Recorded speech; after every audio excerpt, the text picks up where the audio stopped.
If you've seen more than 4 of my videos, one of them's probably been a light review. It's kind of a staple video on my channel. I love to do equipment reviews, but I always end up doing light reviews because I have a lot of aquariums that need to be lit. And in this video, we're going to review another light, and it is by the company GLOWRIUM. The one I have in hand is a 48-inch. It's model A4 is what it looks like on the box here, but specifically the model is GCO35006. Now, right off the bat, I have to say, presentation is on point. The box is kind of a nice texture. I know that's kind of hard to describe in a video, but it's got good little graphics here. We come in a little bit closer. It's IP67 full waterproof rated, and the weight is pretty substantial for the size of this packaging. Now, everyone knows that I don't need any more lights in this house, including my wife. But I agreed to do this light review because of one specific feature that I found pretty intriguing. There's another light feature too that might be cool, so we're going to explore those in this video. But first, let's open it up, take a closer look. We'll show you some model numbers, the product itself, and then what aquarium we're going to be putting it on. Let's go over the box a little closer for you guys. You've got the brand name here. Again, the box is pretty cool, just a little bit different than some of the standard boxes out there. These are all the models, so you can go ahead and pause there if you need to and see the specs on every single model. We've got a moonlight mode, planted moon mode. Again, they say it's waterproof. I'm assuming plant mode is more the green tone. Fish mode is probably more of your red tones because a lot of aquarium fish have like red in their coloration. It says it's full spectrum and a 4-channel color control.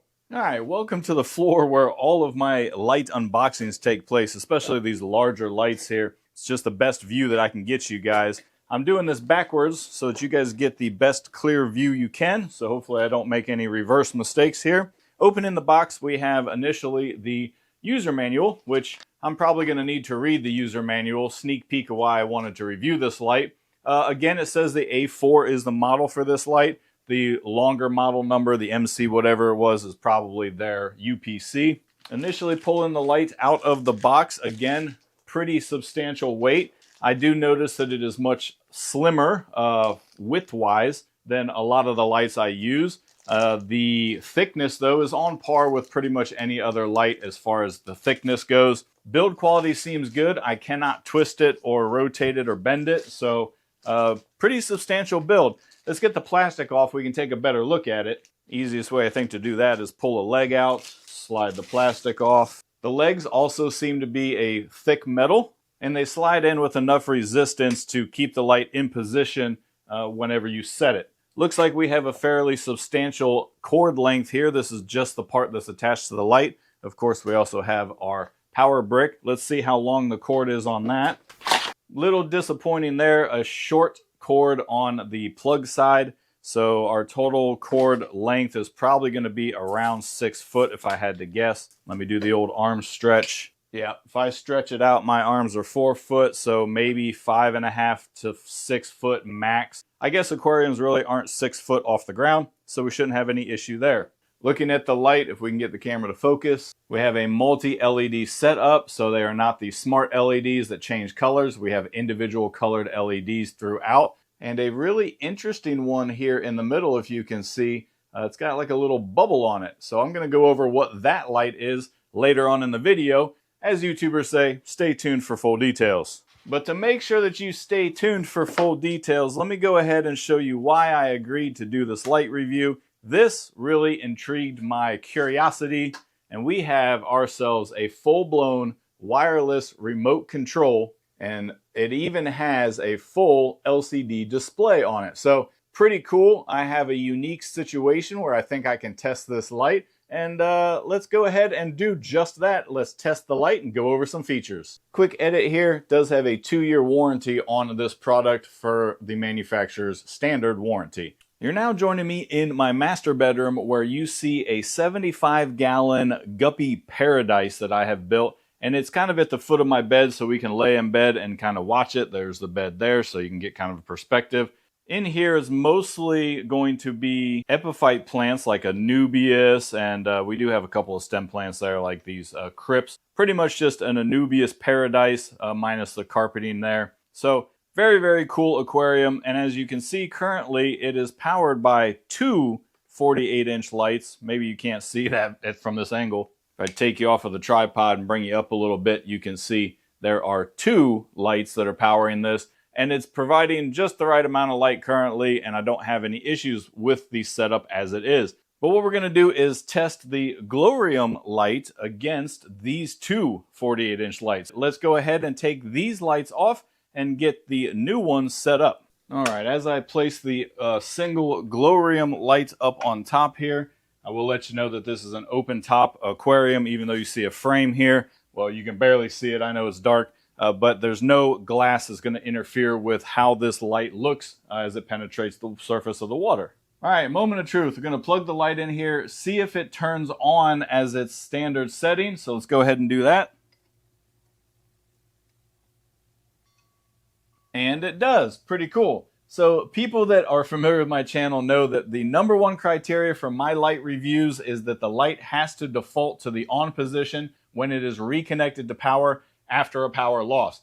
Again, I know I'm pretty dark here, but let's let you focus on the light and the aquarium. I live in Florida. I have a lot of power outages, so all of my smart outlets come back on automatically when the power comes back on, and I want the lights to come back on as well. So that's pretty cool. Let's simulate a power outage like I always do in my reviews and see if it comes back on the second time. Power outage and power back on. No issues there. All right, let's get a closer look at the features and then let's play with this light. Now, once again, this light is 100% controlled by its remote control. So let's first see if we have any batteries. Nope, no batteries. Fortunately, I have some AAAs here. It takes two AAA batteries.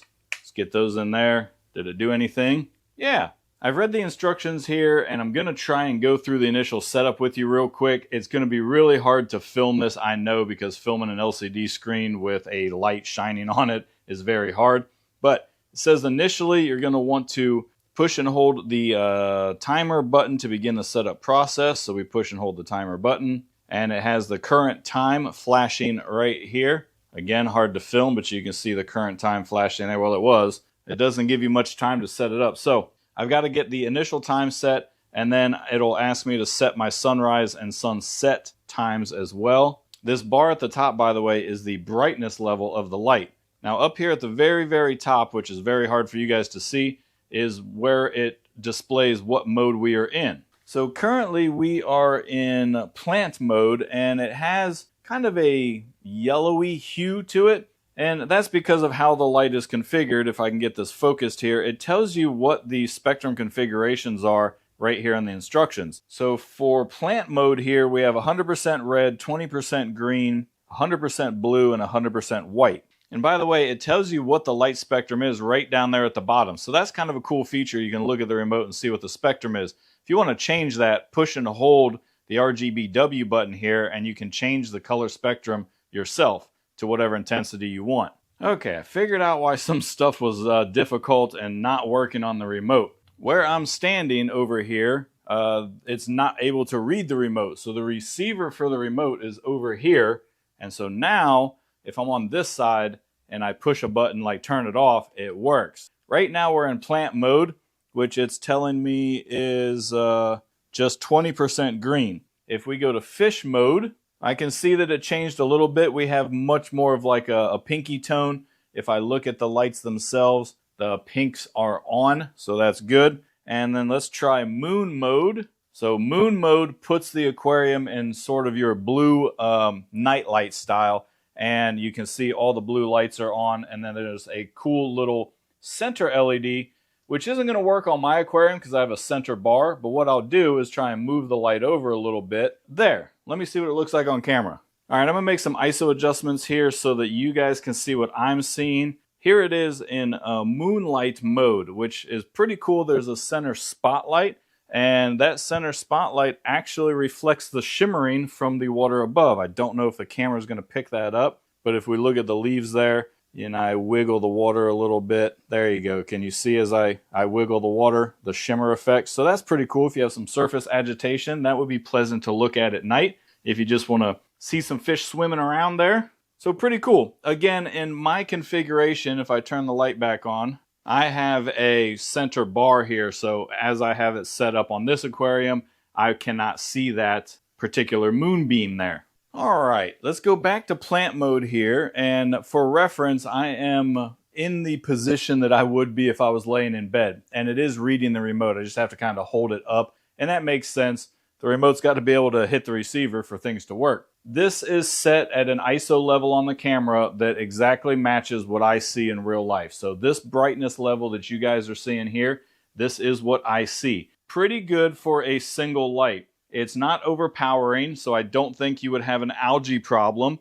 The color of the fish look pretty good. Let's see if we can zoom in. Now these are all very teeny tiny Endler guppies, so very hard to see the colors. Let's get in a little closer. Filming guppies is extremely difficult because the camera wants to autofocus on the plants, but we'll see if you guys can kind of get a clear image. Maybe we can get some guppies in here. There, you get some coloration here. I have to continuously manually focus the camera. There we go. Some guppy action. So they look pretty good. I would say that they're true to color. I wouldn't say this is a white light. The previous lights I had on the aquarium, though I had two, gave a more white light. This is more of a yellow tone as I see it in life. If we bump the ISO down, you'll be able to start to see that more dramatically on the camera there. You can see more of a yellower kind of shade. So again, with a little bit of a warmer tone that may appeal to some people, may not appeal to you. That's up for you to decide, but it looks pleasant in this particular setup. All right, I'm gonna make sure there's not any features that I missed on this light. It seems pretty straightforward. I'm gonna let it run through a cycle and see how the sunrise sunset is, and then be back with some final thoughts. It is now 6:33, and right at 6:30, the aquarium light started to dim. So I think it's running in its cycle down right now, and gonna go into moonlight. So we'll check back maybe like 10 minutes and see what the brightness level is so you guys can just get an idea of it kind of tapering down. I know that some lights will change to more of an orange tone for like sunrise and then slowly turn to a blue tone for sunset. I've seen that in the past. We'll see what this light does set in plant mode currently. So another update coming here in a second. Here we are at 6:40 p.m. and the little blue light is starting to turn on. So that spotlight blue has turned on very dim, but it's starting to be noticeably more blue. Let's go ahead and wait until just before it goes to full sunset and see what happens when it clicks over. 6:59 now, and in your view, the camera is not picking up any light at all. But if I bring the ISO up here, this is pretty much how I see it. Just a little bit of faint light. In 1 minute, it's probably going to click off and go to just the blue. So we'll see if that happens here in moments. And yes, at 7 o'clock, it is now in full moonlight mode. Let's get some final thoughts. Okay, I wasn't able to do the sunrise filming because I just don't get up that early, but I'm sure it would just come back on from the blue mode and start to ramp up to daylight. I don't think there's an orange setting on it, but I could be wrong as I didn't test that feature. So what do I think about the light itself? I think it's pretty cool, has some unique features.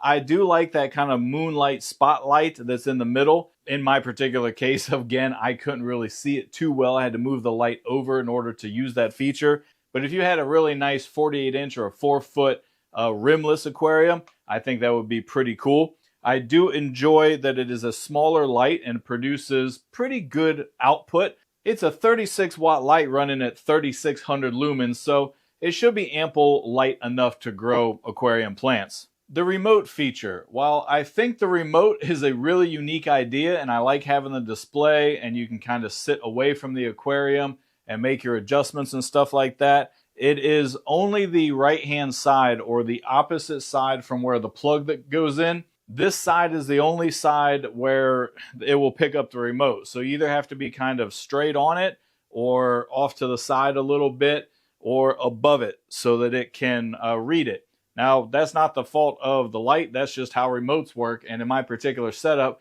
I was on the other side of the room trying to make adjustments until I figured that out. Also with the remote, when you make an adjustment, it doesn't just take it and program it right away. I've noticed I had to hit the power button, turn the light off, turn it back on, and then it would take the program.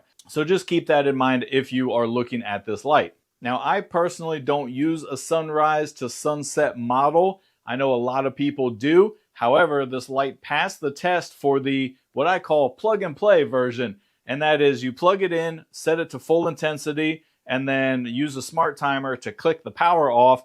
And when you click it back on, the light did go back into full power mode. And that is the way I would use the application. Now, the moonlight setting I don't personally use. There's arguments on whether that grows algae or not. That's up for your debate. I don't use it because we like to sleep in complete darkness. So again, I would use the light as just a power on, power off on my smart timers, but you can set up your own timer here if you don't like smart outlets. Now, most lights have the programmer built into the cord right here. Would I choose the remote over the cord attached version? Yes, I would, and here's why. You can sometimes be stuck behind the aquarium making changes to your corded programmers. The remote is cool because you could be sitting on your couch or sitting in a chair or wherever it is you have your fish tank, make your adjustments, and then see that right there in real time. Now, I haven't tested the waterproofness of the light, the IP67 rating. I don't have any reason to believe that it would not be waterproof. Every light I've ever dunked underwater that's meant for aquariums has been waterproof. I think that's industry standard. Earlier that I mentioned, the cord just had kind of a little stubby end right here on the plug side. I found no issue with the length of the cord, so it should be fine for most aquariums. As you saw, my 75 gallon is on I guess it's a almost 3-foot stand, and I've had no issues, reaching my outlets underneath the aquarium. And finally, let's talk price or value. How much is this light? You've probably been asking yourself the entire video. Steve, hurry up and tell us how much it is. This light is $79.99 or $80 US for the 48-inch version. They start at $29.99 or $30 US for the smallest version. Do I think it's worth it? Yeah, I think the price point is right there with pretty much all of the other strip lights on the market. There could be some that are less expensive, but you're going to get the little moonlight spotlight feature on this one. And if that's worth a couple extra dollars to you, then I would say that the light should suit all of your needs. But ultimately, when we talk about money, it just comes down to what light do you want for what budget, and that's a decision you have to make. All right, that's going to do it for this review. It was really fun kind of playing around with this remote feature here. That's something new I haven't seen on any other lights. I want to say thank you to GLOWRIUM for sending the light to me at no cost and giving me an opportunity to review it for you guys. If you're interested in the light, you'd like to get one yourself in any size, there'll be a link to the Amazon page down below, so you can go on to Amazon, order it up. If you guys have any questions, drop a comment. We'll catch you on the next review or aquarium build.